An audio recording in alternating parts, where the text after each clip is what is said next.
Hello friends, welcome back to my YouTube channel. पिछले video lecture में हमने परमाणु संरचना के कुछ टॉपिक्स को डिस्कस किया था और आज हम इस टॉपिक में उन्हीं कुछ पॉइंट्स को आगे डिस्कस करते हैं। तो चलिए देख लेते हैं आज के इस वीडियो लेक्चर का कंटेंट क्या है। तो सबसे पहले हम बात करते हैं कि हमें इस वीडियो लेक्चर में कौन कौन से पॉइंट डिस्कस करने हैं। तो सबसे पहले हम डिस्कस करेंगे हाइजेनबर्ग का अनिश्चितता का सिद्धांत, यानी जो हाइजेनबर्ग का अनसर्टेनिटी प्रिंसिपल है वो क्या है और इसके बारे में कुछ महत्वपूर्ण पॉइंट्स देखेंगे। फिर उसके बाद हम बात करेंगे परमाणु के कुछ इंपॉर्टेंट कैरेक्टरिस्टिक्स की, उसके कुछ महत्वपूर्ण अभिलक्षणों की, जैसे परमाणु क्रमांक या जिसे हम एटॉमिक नंबर या परमाणु संख्या के नाम से भी जानते हैं, ये क्या होता है। फिर उसके बाद में द्रव्यमान संख्या या मास नंबर की बात की जाएगी। फिर उसके बाद में हम बात करेंगे समस्थानिक या आइसोटॉप्स क्या होते हैं। आइसोटॉप्स के बाद हम बात करेंगे समभारिक या आइसोबार्स के बारे में, और साथ ही फिर हम बात करेंगे सम न्यूट्रॉनिक या आइसोटोन्स के बारे में।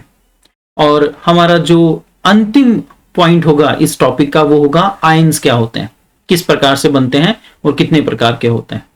तो चलिए इस कंटेंट के साथ में हम शुरू करते हैं हमारा आज का सेशन। तो सबसे पहला हमारा जो टॉपिक है वो है हाइजेनबर्ग का अनिश्चितता का सिद्धांत। तो दोस्तों देखिए, अनिश्चितता का मतलब क्या है। अनिश्चितता का मतलब है जिसके बारे में निश्चित न किया जा सके, यानी जो अनसर्टेन है, जिसके बारे में बहुत ज्यादा जानकारी नहीं हो सकती है। तो हाइजेनबर्ग ने ये अनिश्चितता किसके बारे में व्यक्त की है। तो जाहिर सी बात है कि हम परमाणु संरचना में हाइजेनबर्ग को पढ़ रहे हैं, इसका मतलब हाइजेनबर्ग ने ये जो सिद्धांत है वो परमाणु संरचना के आसपास ही कहीं दिया होगा। तो ये सिद्धांत दिया गया है इलेक्ट्रॉन के बारे में, यानी किसी भी परमाणु में नाभिक के चारों ओर घूमता हुआ इलेक्ट्रॉन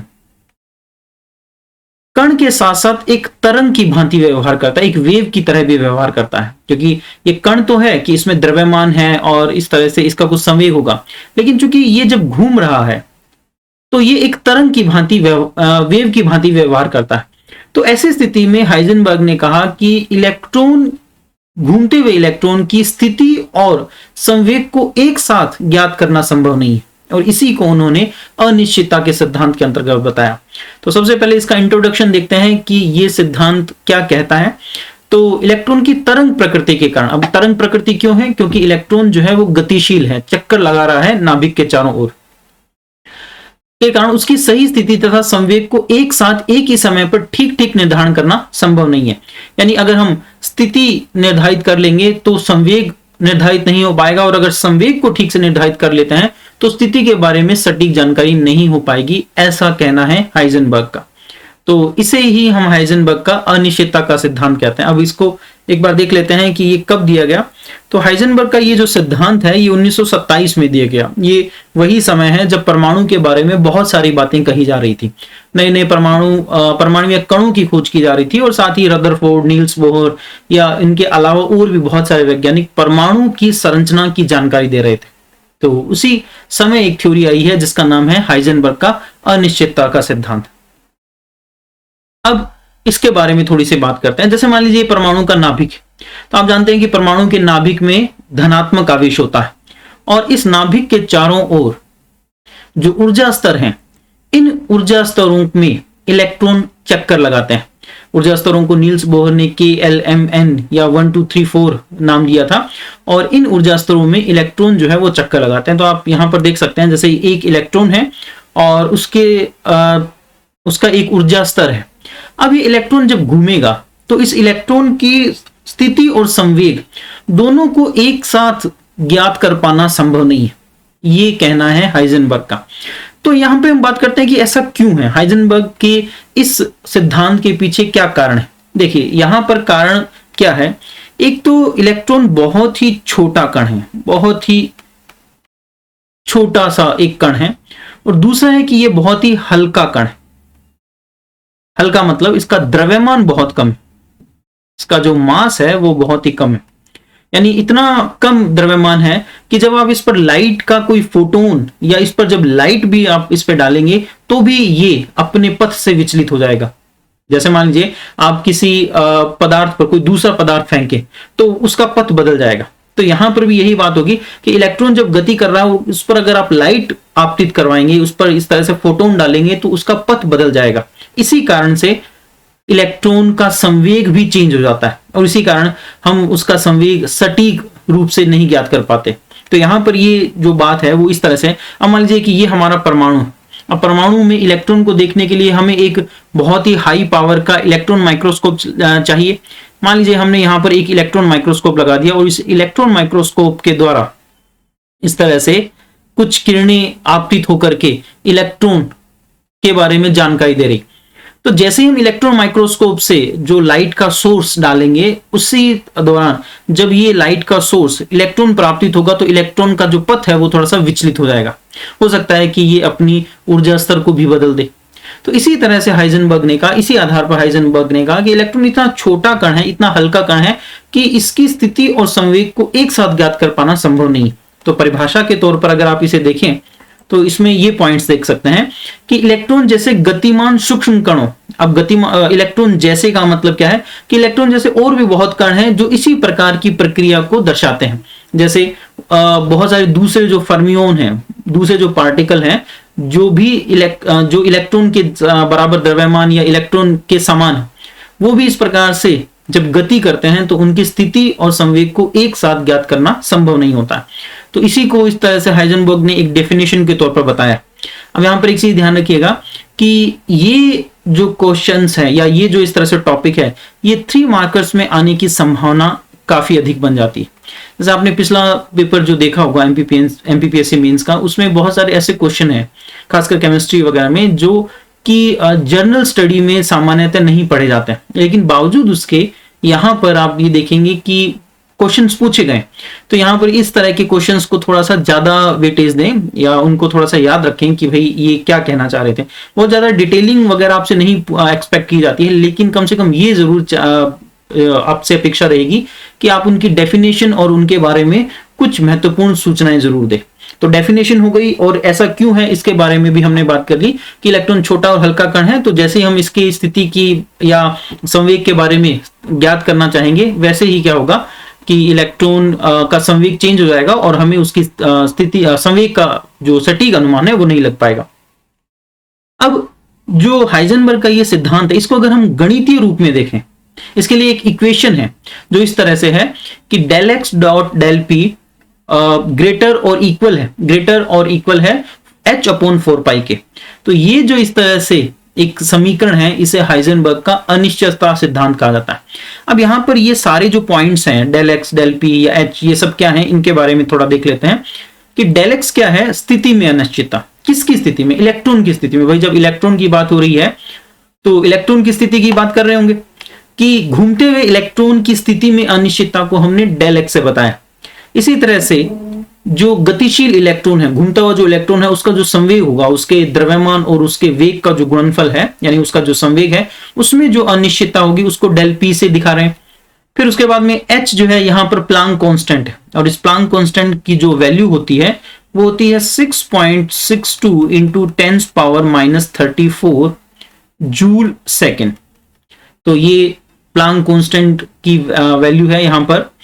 और फिर यहां पर ये देखिए कि ये जो चिन्ह है बीच में ग्रेटर और इक्वल, इस चिन्ह का अर्थ है कि डेल एक्स और डेल पी का मान h अपॉन 4 पाई से अधिक या बराबर हो सकता है लेकिन कम नहीं हो सकता। इसका मतलब क्या है कि स्थिति और संवेग में अनिश्चितता हमेशा बनी रहेगी। ऐसा नहीं है कि हम एक साथ दोनों को सटीक रूप से ज्ञात कर ले। तो इसी को हाइजेनबर्ग का अनिश्चितता का सिद्धांत कहते हैं।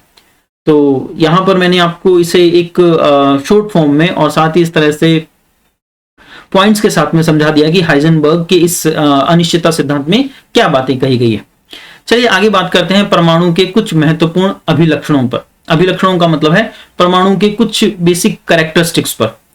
तो परमाणु क्या है, किस तरह से इसमें अलग अलग संरचनाएं हैं, इनके बारे में कौन कौन सी परिभाषाएं दी जाती है, आइए चर्चा करते हैं।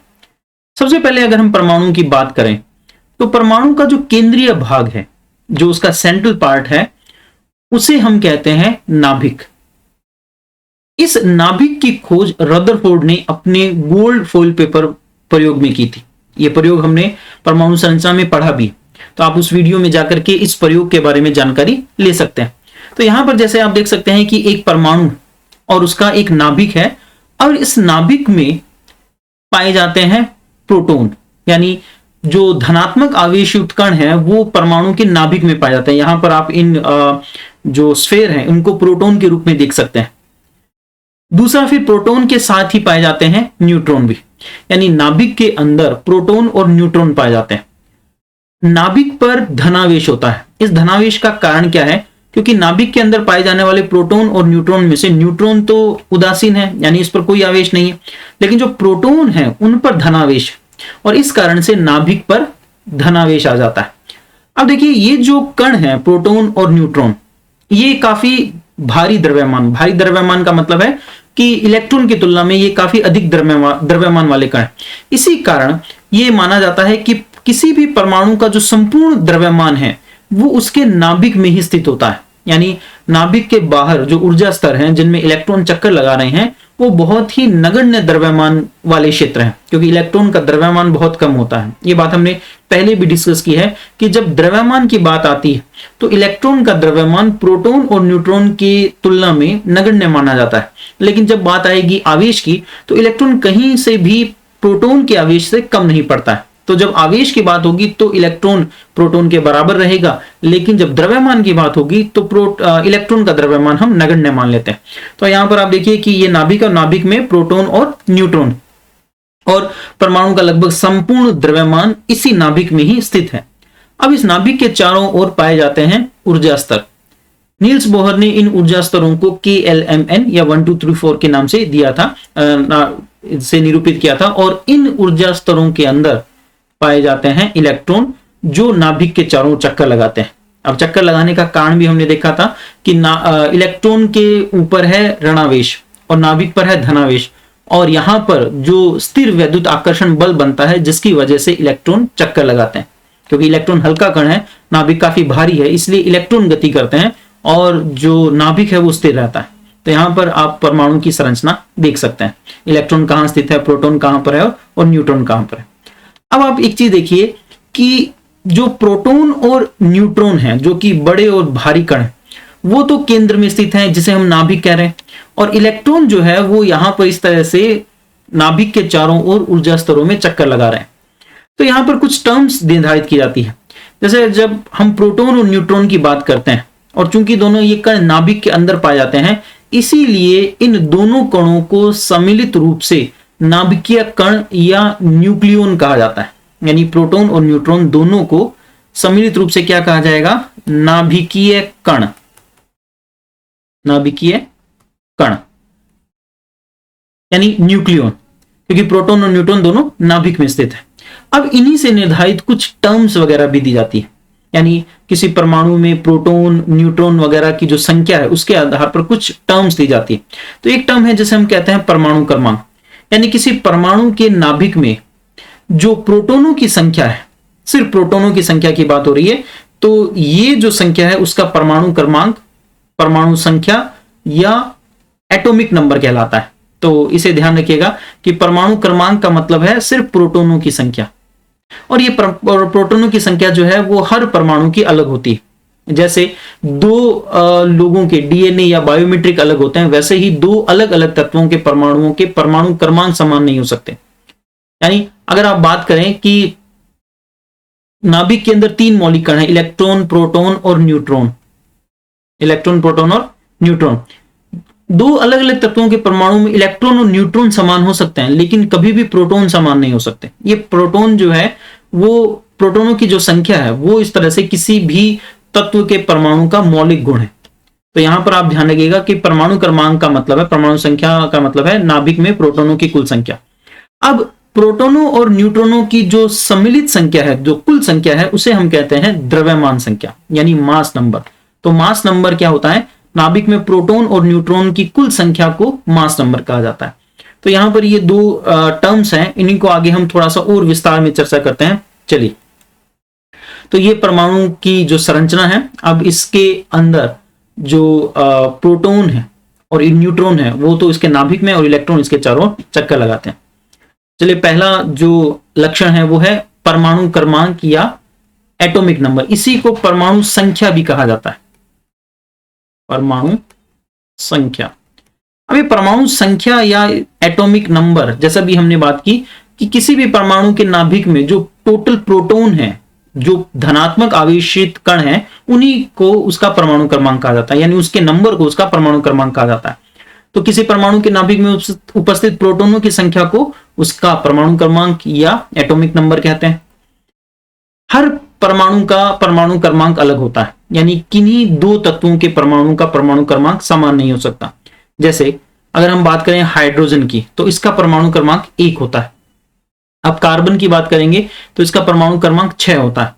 तो कभी भी दो अलग अलग तत्वों के परमाणुओं का परमाणु क्रमांक समान नहीं हो सकता। और दूसरी बात कि जितने नाभिक में प्रोटॉन है वही उसका परमाणु क्रमांक है। जैसे अगर आप बात करें सोडियम में, तो सोडियम का परमाणु क्रमांक 11 है, इसका मतलब उसके नाभिक में 11 प्रोटॉन है। या इसी तरह से अगर आप बात करें कि कैल्शियम में, तो कैल्शियम का परमाणु क्रमांक 20 है, इसका मतलब क्या है, उसके नाभिक में 20 प्रोटॉन है। तो प्रोटॉनों की जितनी संख्या है उसी को ही परमाणु क्रमांक कहते हैं। परमाणु क्रमांक कोई अलग से कोई ऐसी राशि नहीं है। परमाणु क्रमांक का मतलब है कि किसी भी परमाणु के नाभिक में कितने प्रोटॉन है, कितने धनात्मक आवेशित कण हैं, उसी को उसका परमाणु क्रमांक कहते हैं। इसे Z से निरूपित करते हैं। तो ये जो Z सिंबल है, ये दिया जाता है परमाणु क्रमांक को बताने के लिए। फिर उसके बाद में कि आधुनिक आवर्त सारणी। देखिए आवर्त सारणी क्या है। अभी तक पृथ्वी पर लगभग 118 तत्व ज्ञात हो चुके हैं, यानी 118 तत्वों के परमाणुओं की जानकारी हो चुकी है। इनमें से ज्यादातर जो लगभग 90 के बाद के हैं, 90 के आसपास या उससे थोड़े ज्यादा प्राकृतिक है और बाकी मानव द्वारा निर्मित है। तो इन 118 तत्वों को एक साथ पढ़ने के लिए या इनका जो अध्ययन है वो थोड़ा सा सरल तरीके से करने के लिए एक टेबल बनाई गई है, एक सारणी बनाई गई। कुछ इस तरह की शेप में ये सारणी है। आगे हम डिटेल में बात करेंगे क्योंकि हमारे सिलेबस में भी है। तो आवर्त सारणी बनाई गई। अब ये आवर्त सारणी जो सबसे पहले बनाई गई थी वो बनाई गई थी मैंडलीफ के द्वारा, जिसमें बहुत सारी कमियां थी। इन्हीं कमियों को दूर करते हुए 1913 में मोजले नामक वैज्ञानिक ने एक नई आवर्त सारणी बनाई जिसका नाम है आधुनिक आवर्त सारणी। और इस आधुनिक आवर्त सारणी में जो 118 के आसपास जो तत्व हैं उनको बढ़ते हुए परमाणु क्रमांक के आधार पर व्यवस्थित किया गया है। यानी जो आधुनिक आवर्त सारणी है उसका आधार क्या है, परमाणु क्रमांक है, एटॉमिक नंबर है। उससे पहले जो परमाणु सारणी बनी, आवर्त सारणी बनी थी मैंडलीफ के द्वारा जो बनाई गई थी, उसमें परमाणु भारों को आधार बनाया गया था। तो यहां पर परमाणु क्रमांक के आधार पर आधुनिक आवर्त सारणी बनाई गई है और इसमें जो तत्व हैं वो बढ़ते हुए परमाणु क्रमांक में रखे गए। उसके बाद में परमाणु क्रमांक के बारे में मोजले ने बताया था। मोजले जिन्होंने आधुनिक आवर्त सारणी का प्रारूप तैयार किया, उन्होंने ही परमाणु क्रमांक के बारे में सबसे पहले बताया था कि परमाणु क्रमांक क्या होता है और ये किसी भी तत्व का मौलिक अभिलक्षण है। मौलिक कहने का मतलब है हर परमाणु का अलग परमाणु क्रमांक होगा। किन्हीं भी दो अलग अलग परमाणुओं का परमाणु क्रमांक समान नहीं होता है। तो परमाणु संख्या या परमाणु क्रमांक, एटॉमिक नंबर क्या होता है, नाभिक में प्रोटॉनों की संख्या।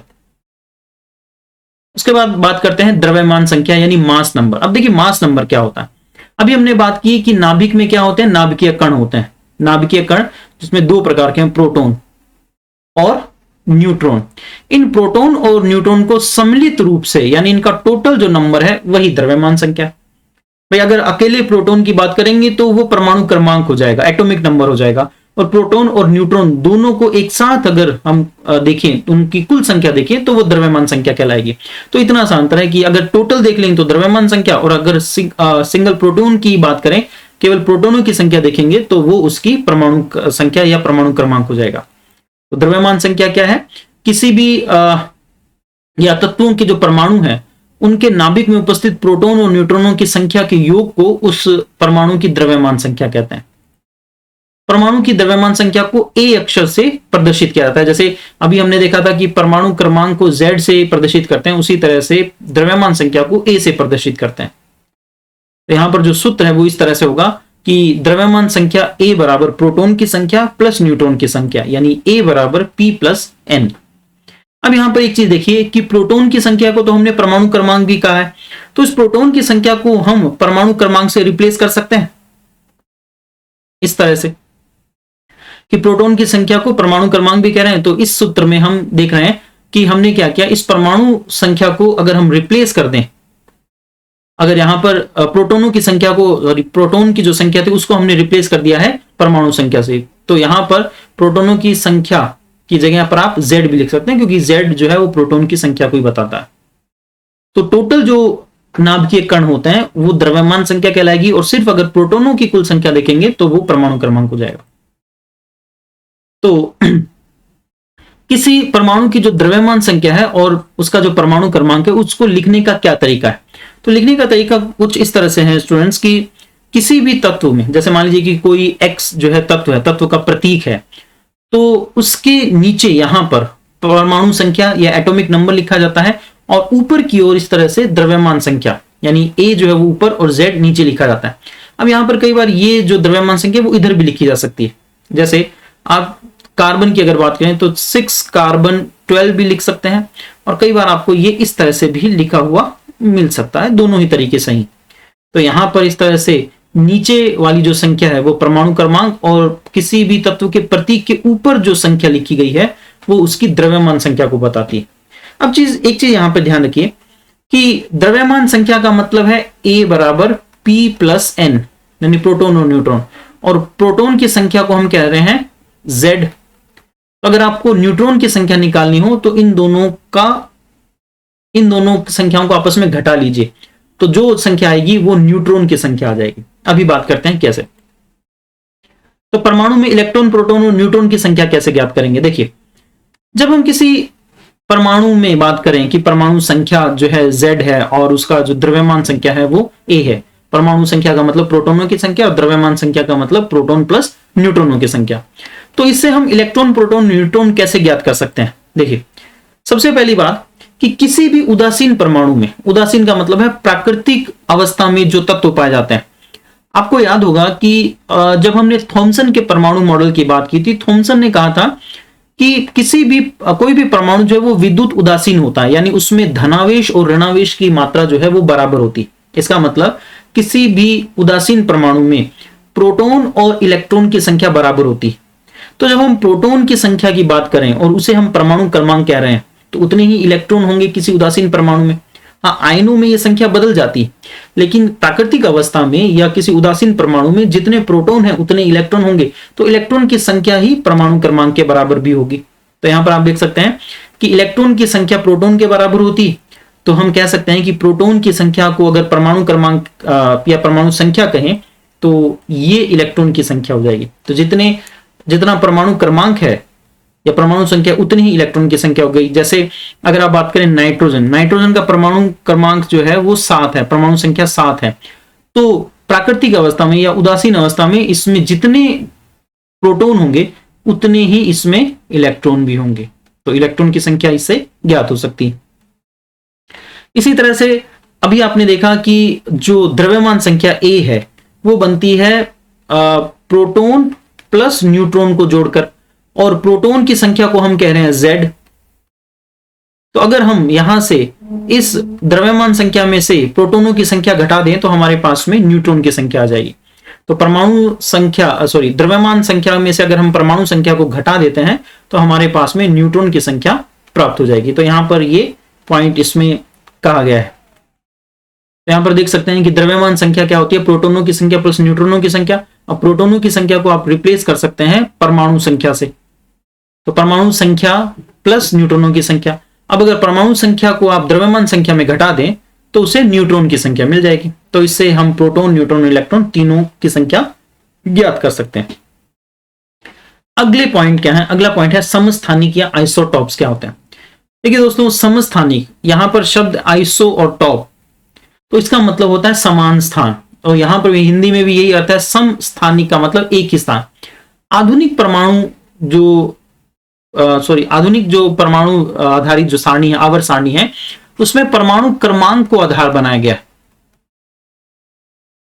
तो इसी आधार पर यह नाम दिया गया है कि कुछ ऐसे परमाणु होते हैं एक ही तत्व के अंदर जिनका परमाणु क्रमांक समान होता है लेकिन द्रव्यमान संख्या अलग अलग होती है।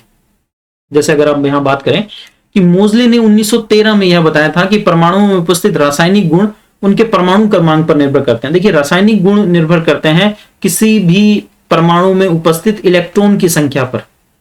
अब इलेक्ट्रॉन की संख्या उतनी होगी जितने उसमें परमाणु क्रमांक या प्रोटॉन होंगे, तो जितना परमाणु क्रमांक है उसी के अनुसार उसका रासायनिक गुण भी होंगे। और प्रत्येक परमाणु का परमाणु क्रमांक निश्चित और स्थिर होता है, यानी ये कभी बदलता नहीं है और ये इस प्रकार से फिक्स नंबर होता है। तो उसके बाद में कुछ ऐसे भी परमाणु हैं किसी एक ही तत्व के अंदर जिसमें परमाणु क्रमांक तो समान होते हैं लेकिन उनके जो द्रव्यमान संख्या है वो अलग अलग होती है। इस प्रकार के परमाणुओं को आपस में समस्थानिक कहा जाता है। तो यहां पर आप देख सकते हैं कि विभिन्न परमाणुओं में तो द्रव्यमान संख्या भिन्न हो सकती है, लेकिन अगर मान लीजिए एक ही तत्व के ऐसे परमाणु जिनके परमाणु क्रमांक समान हो लेकिन द्रव्यमान संख्या भिन्न हो, उन्हें हम आइसोटॉप्स कहेंगे। एक एग्जांपल देख लेते हैं। जैसे अगर आप कार्बन की बात करें तो कार्बन में 6 कार्बन 12 भी मिलता है, 6 कार्बन 13 भी मिलता है और 6 कार्बन 14 भी मिलता है। तो आप इन तीनों में देखिए कि परमाणु क्रमांक समान है, तीनों कार्बन के परमाणु, लेकिन सबका जो द्रव्यमान संख्या है वो अलग है।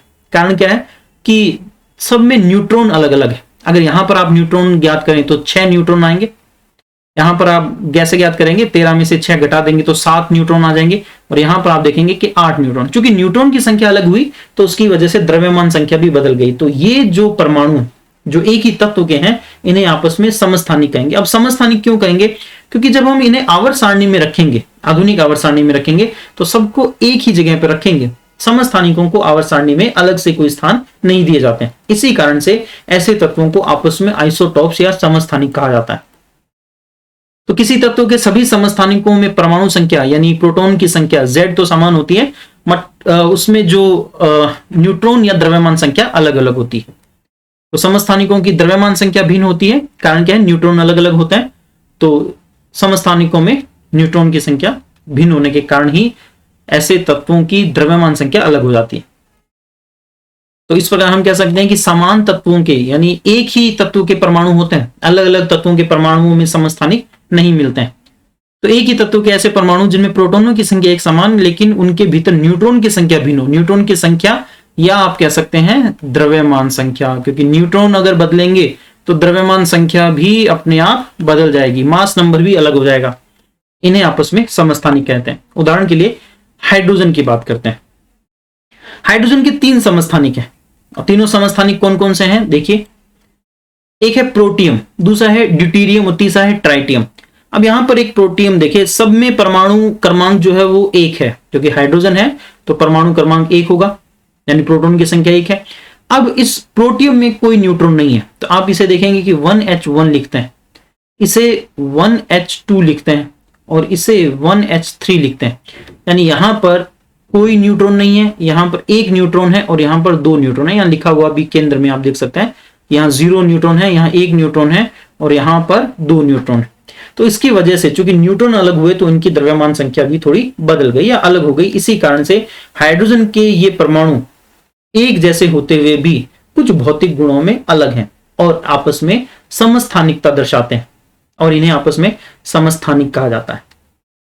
तो समस्थानिक का सिंपल सा मतलब है कि भाई अगर परमाणु क्रमांक समान है लेकिन द्रव्यमान संख्या अलग अलग है। तो यहाँ कार्बन के 3 परमाणु अभी हमने बात की थी कि कार्बन 12 भी मिलता है, कार्बन 13 भी मिलता है और कार्बन 14 भी मिलता है। इसी तरह से ऑक्सीजन के भी 3 समस्थानिक मिलते हैं कि परमाणु क्रमांक तो सब में समान होगा। देखिए आप ऑक्सीजन 8 में यहाँ पर आप 8 ऑक्सीजन 16 भी मिलता है, 8 ऑक्सीजन 17 भी मिलता है और 8 ऑक्सीजन 18 भी मिलता है। तो 3 समस्थानिक हैं ऑक्सीजन के। बहुत सारे परमाणुओं में इस प्रकार से समस्थानिक पाए जाते हैं। तो समस्थानिकों की विशेषताएं क्या होती है, अब कैरेक्टरिस्टिक्स क्या है। तो सबसे पहली बात तो एक ही तत्व के परमाणु होता है, मतलब ऐसा नहीं है कि अलग अलग तत्वों में भी समस्थानिक मिलते हैं, नहीं। समस्थानिकों की जब भी बात होगी तो हमेशा यही बात होगी कि ये एक ही तत्व के परमाणु होते हैं। दूसरा कि इनका आवर्त सारणी में स्थान समान होता है, नाम भी वहीं से आया है समस्थानिक, क्योंकि आधुनिक आवर्त सारणी परमाणु क्रमांक पर रखी गई। तो परमाणु क्रमांक तो समस्थानिकों में समान ही होता है, तो सबको एक ही जगह मिलेगी सब में, या परमाणु सारणी में, सॉरी आवर्त सारणी में। अब इसमें प्रोटॉन और इलेक्ट्रॉन की संख्या, अब जब परमाणु क्रमांक समान है तो प्रोटॉन समान होंगे और प्रोटॉन समान है तो इलेक्ट्रॉन भी समान होंगे, लेकिन न्यूट्रॉन अलग अलग होंगे और न्यूट्रॉन अलग होंगे तो द्रव्यमान संख्या भी अलग हो जाती है। रासायनिक गुण समान होते हैं क्योंकि रासायनिक गुण जो है वो इलेक्ट्रॉन के नंबर पर निर्भर करते हैं, लेकिन इनके भौतिक गुण अलग अलग होंगे, इनकी फिजिकल प्रॉपर्टीज अलग अलग होती हैं। अगला है समभारिक। अब समभारिक जैसे नाम से स्पष्ट है, समभारिक आइसोबार यानी समान भार, यानी ऐसे परमाणु जिनका द्रव्यमान संख्या एक जैसी हो लेकिन परमाणु क्रमांक अलग हो, क्योंकि द्रव्यमान संख्या से निकाला जाता है परमाणु भार।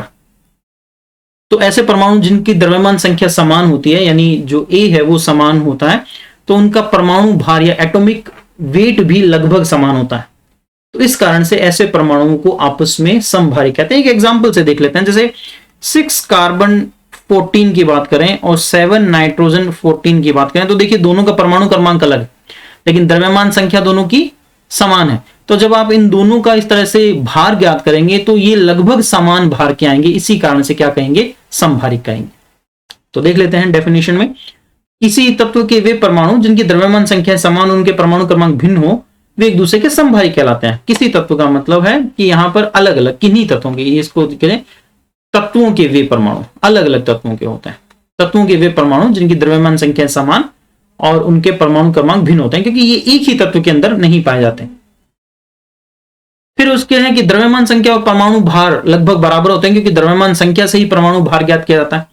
तो एक परिभाषा इस प्रकार से दी जाती है कि वे परमाणु जिनका परमाणु भार लगभग एक समान और परमाणु क्रमांक भिन्न होते हैं वो समभारिक कहलाते हैं।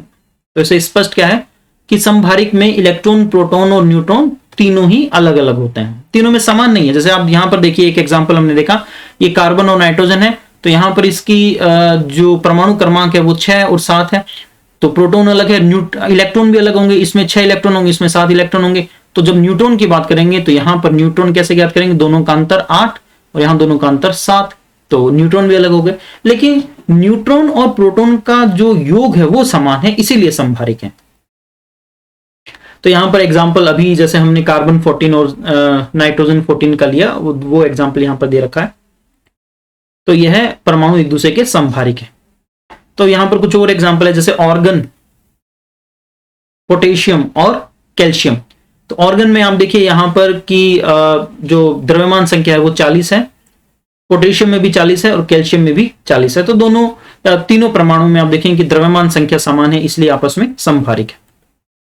फिर उसके बाद में बात करें समभारिक की विशेषताएं क्या होती हैं, तो जल्दी से फटाफट ये कुछ इसके कैरेक्टरिस्टिक्स देख लेते हैं कि समभारिकों के परमाणु क्रमांक भिन्न होते हैं, अलग अलग परमाणु होते हैं, इनका परमाणु क्रमांक एक नहीं होता है, लेकिन द्रव्यमान संख्या समान होती है, यानी प्रोटॉन और न्यूट्रॉन का जो योग है वो एक जैसा होता है। इनमें इलेक्ट्रॉन, प्रोटॉन, न्यूट्रॉन की संख्या भिन्न होती है, परमाणु क्रमांक भिन्न है, न्यूट्रॉन की संख्या अलग है, लेकिन प्रोटॉन और न्यूट्रॉन का योग एक जैसा है। तो तीनों मौलिक कणों की संख्या अलग होगी। परमाणु भार लगभग समान होता है, क्योंकि समभारिकों से, या आप कहें कि द्रव्यमान संख्या से निकाला जाता है परमाणु भार। तो ऐसी स्थिति में इनका परमाणु भार लगभग समान है। ऑब्वियसली जब भी नाम भी समभारिक रखा गया, आइसोबार रखा गया। फिर है कि इनके परमाणु क्रमांक भिन्न होने के कारण समभारिकों के रासायनिक और भौतिक गुण भी भिन्न होते हैं। तो जैसे हमने परमाणु क्रमांक या आप कहें कि समस्थानिकों में देखा था कि उनके रासायनिक गुण समान होते हैं, यहां पर ऐसा कोई गुण समान नहीं होता है।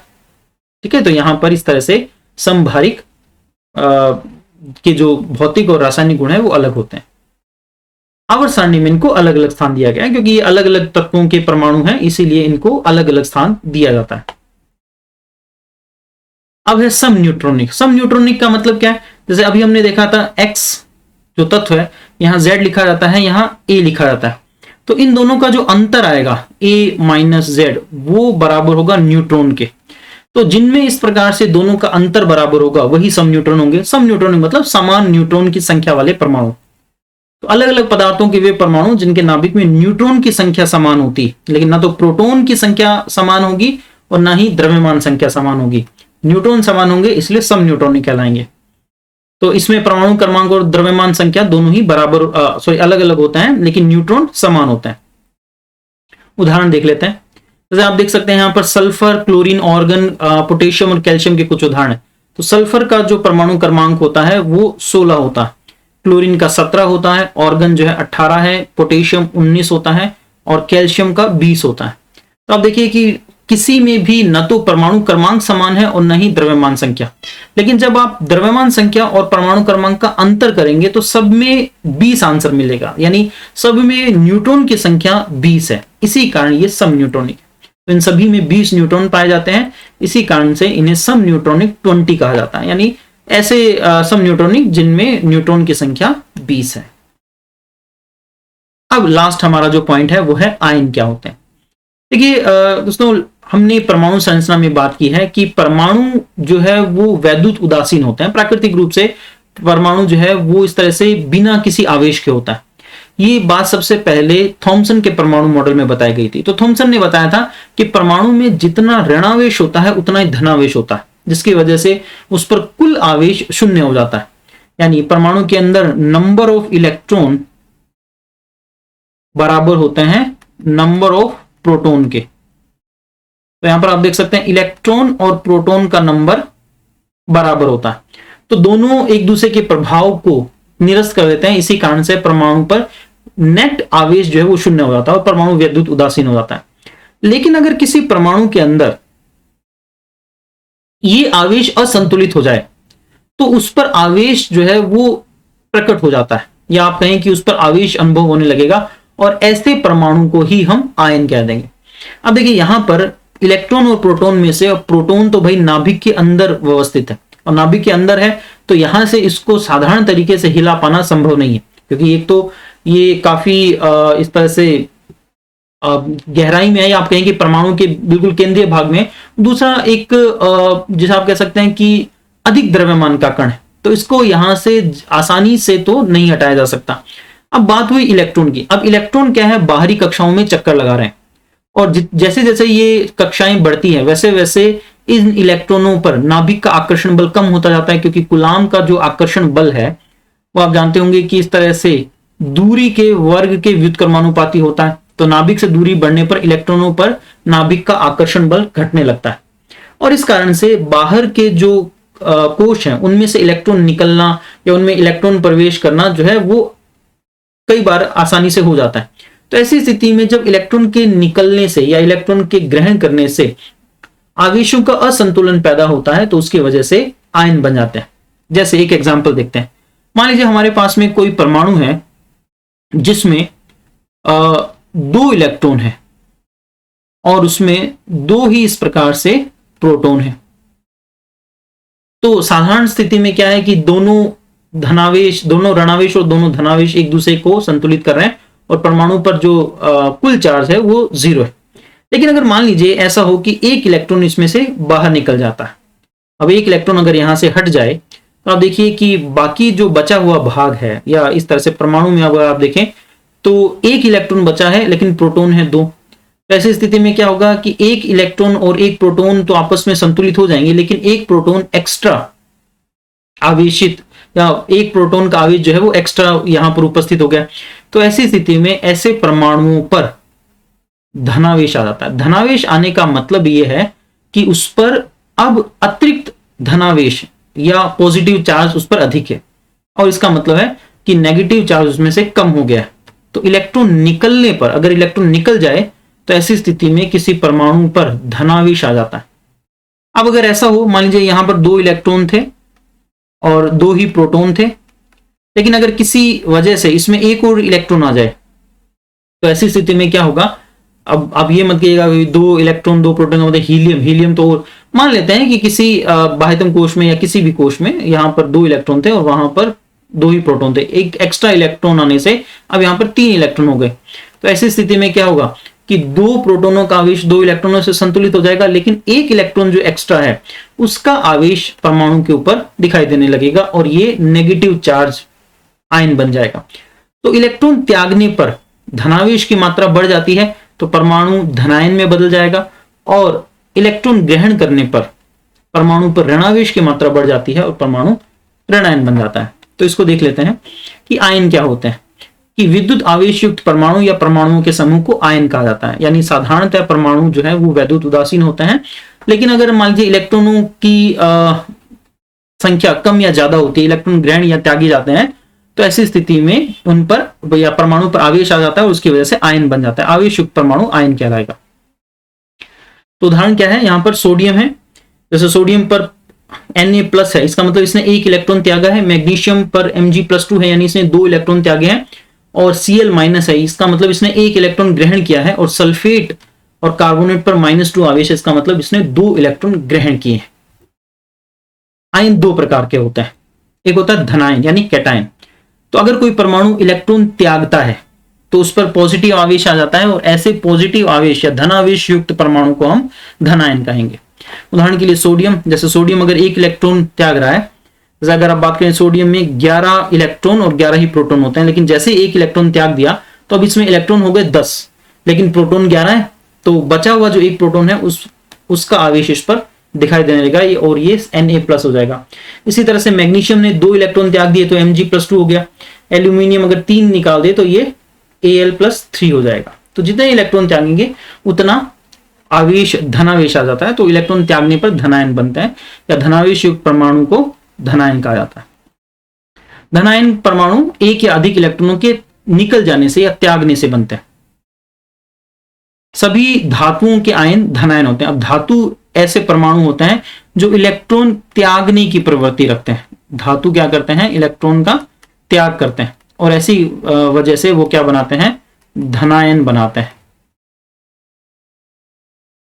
अब ज्यादातर जो सभी धातु हैं वो धनायन होते हैं, लेकिन यहां पर ये थोड़ा सा ध्यान रखिएगा कि 2 ऐसे अधातु भी हैं जो धनायन बनाते हैं। एक तो H+ और दूसरा अमोनियम यानी NH4+। ये दोनों अधातु हैं, लेकिन फिर भी ये पॉजिटिव आयन दर्शाते हैं, पॉजिटिव चार्ज दर्शाते हैं। उसके बाद है ऋणायन, यानी जो नेगेटिव चार्ज एटम है, तो जिस आयन पर या जिस जो परमाणु है उस पर अगर कोई ऋणावेश है तो इसे हम ऋणायन कहेंगे। उदाहरण के लिए क्लोराइड आयन है, जैसे Cl- है या SO4- है, O- है, या इसी तरह से। तो परमाणु जितने इलेक्ट्रॉन ग्रहण करता है उस पर उतने ही ऋणावेश आ जाता है, और उसे हम ऋणायन कहेंगे। तो जिस पर जितना आवेश है इसका मतलब उसने इतने इलेक्ट्रॉन ग्रहण किए। जैसे मान लीजिए ऑक्सीजन -2 है, इसका मतलब इसने 2 इलेक्ट्रॉन ग्रहण किए। नाइट्रोजन पर -3 है, तो इसका मतलब इसने 3 इलेक्ट्रॉन ग्रहण किए हैं। तो जितने इलेक्ट्रॉन ग्रहण किए जाते हैं उतना ही उस पर ऋणावेश आ जाता है, और ऐसे परमाणु को हम ऋणायन कहते हैं। ऋणायनों का निर्माण जो है वो एक या अधिक इलेक्ट्रॉनों के ग्रहण करने से होता है। तो परमाणु त्यागने पर धनायन बनते हैं, या परमाणु द्वारा इलेक्ट्रॉन त्यागने पर धनायन बनता है, और परमाणु द्वारा इलेक्ट्रॉन ग्रहण करने पर ऋणायन या एनायन बनते हैं। सभी अधातुओं के आयन ऋणायन होते हैं। जो अधातु हैं यानी ऐसे परमाणु जो इलेक्ट्रॉन ग्रहण करते हैं उन्हें हम अधातु कहेंगे, वो ऋणायन बनाते हैं। तो यहां पर आप देख सकते हैं कि जो धातु होते हैं, मेटल जो होते हैं, आगे इनको टॉपिक को पढ़ेंगे, ये भी सिलेबस में है कि धातु जो परमाणु होते हैं वो इलेक्ट्रॉन त्याग कर धनायन बनाने की प्रवृत्ति रखते हैं, इसलिए उन्हें विद्युत धनात्मक तत्व कहते हैं। और इसी तरह से जो अधातु हैं वो इलेक्ट्रॉन ग्रहण करके ऋणायन बनाने की प्रवृत्ति रखते हैं, इसलिए उन्हें विद्युत ऋणात्मक तत्व कहते हैं। तो ये आयन के बारे में, आयन क्या होते हैं, कैसे बनते हैं और कितने प्रकार के होते हैं। तो आज की हमारी इस वीडियो लेक्चर में इतना ही। तो आज का जो हमारा कंटेंट था जिसमें हमने विभिन्न पॉइंट्स जो है डिस्कस किए हैं, उसमें आयन हमारा लास्ट पॉइंट था। तो आपको ये वीडियो लेक्चर कैसा लगा हमें कमेंट सेक्शन में जरूर बताएं, और आपकी जो भी क्वेरीज या क्वेश्चंस हो आप कमेंट सेक्शन में पूछ सकते हैं। तो अगले वीडियो लेक्चर में केमिस्ट्री के कुछ और टॉपिक्स को डिस्कस करते हैं। तब तक के लिए धन्यवाद।